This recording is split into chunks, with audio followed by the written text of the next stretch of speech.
السلام علیکم، آپ کا میزبان سید حسنین۔ تو آپ دیکھ رہے ہیں ناظرین الرٹ پاکستان۔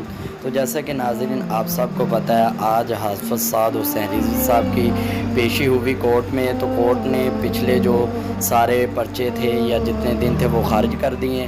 اب جب سماعت ہوگی اگلے 90 دن کے جو بڑھائے انہوں نے، اس کی سماعت ہوگی تو انشاءاللہ امید کرتے ہیں کہ حافظ سعد حسین رضوی صاحب جلدی رہا ہوں گے۔ اور مفتی محنیب الرحمان صاحب نے بھی بتا دیا کہ یہ تحریک کوئی عام تحریک نہیں، اس تحریک پر خاص کرم ہے نبی پاک صلی اللہ علیہ وسلم کا۔ تحریک لبیک یا رسول اللہ سے نہیں بلکہ خون دے کے یہ تحریک بنی ہے۔ تو آپ وہ مفتی منیب الرحمان کا وہ آپ کو دکھاتے بھی ہیں ٹویٹ جو انہوں نے کیا ہے۔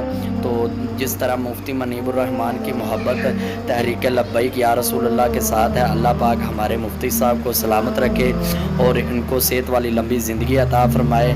مفتی صاحب نے حافظ سعد حسین رضوی کو فل سپورٹ کیا، اللہ پاک انہیں سلامت رکھے۔ اور آپ سب بھی دعا کریں کہ ہمارے قائد کو جلدی جلدی اللہ پاک رہائی عطا فرمائے۔ اگر آپ چینل پہ نئے ہیں تو چینل کو سبسکرائب کریں، ویڈیو